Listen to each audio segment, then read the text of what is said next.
Welcome to Core Essentials. My name is Mike Sylvester and I invite you to this month's segment on health and fitness research. As I said on my previous show, each month I will summarize the latest research on exercise and nutrition. This month, however, I want to talk exclusively about nutritional supplements, in particular creatine. First of all, let me define what a nutritional supplement is.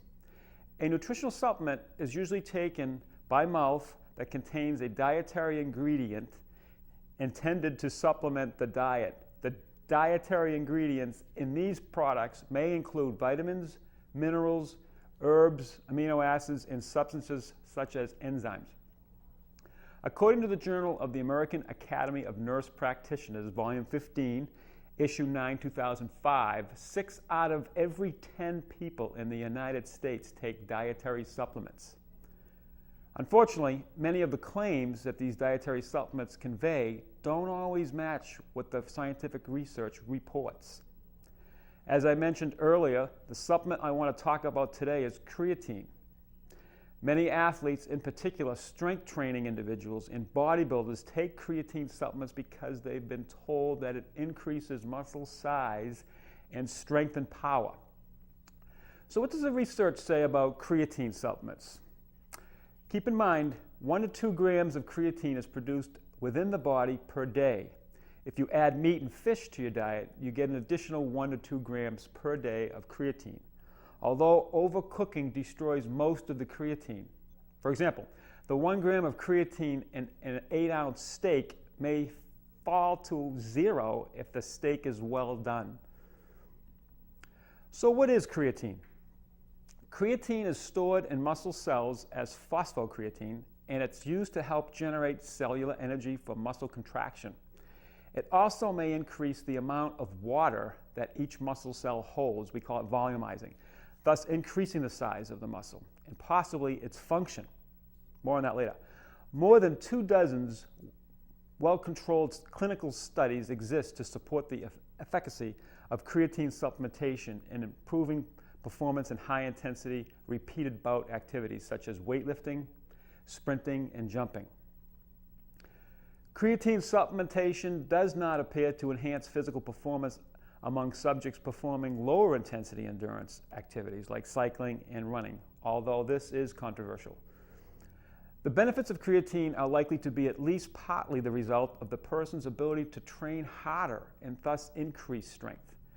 This might be good news to athletes who are training intensely, but it means creatine alone without exercise probably has little effect on muscle mass of sedentary individuals. The recommended dosage of creatine supplementation typically is as follows: a 2-phase cycle, a loading phase of 5 to 10 days consisting of 20 to 25 grams per day, followed by a variable length maintenance phase consisting of 2 to 5 grams per day to maintain muscle saturation. Recent research, however, indicates that similar performance benefits are possible with much lower dosages in the range of 2 to 5 grams per day over a longer period. It should also be noted that creatine absorption appears to be enhanced when the supplement is taken with a high carbohydrate drink such as fruit juice. Creatine has become one of the hottest sports supplements for one major reason: it works in most cases. Sports governing bodies do not consider creatine an illegal substance, according to Frank Katch, author of Exercise Physiology, Nutrition, Energy, and Human Performance. So are there any side effects from creatine? Although the long-term effects of prolonged creatine use have not been examined, no obvious adverse effects have linked to the use of creatine as a dietary supplement for periods exceeding 5 years. Side effects reported anecdotally include gastrointestinal distress, nausea, dehydration, and muscle cramping, but none of these effects have been documented in scientific studies. A cautionary note is in order for people with kidney disorders and for those who are at risk for dehydration, which would be athletes exercising in extreme heat or reducing weight for wrestling or lightweight crew. Some authorities discourage the use of caffeine when using creatine, as it can negate the effects of creatine. Lastly, daily creatine supplements 5 to 10 grams per day for 5 to 12 days also seem to increase balance and muscle strength in the legs, hands, feet, and in patients with muscular dystrophy.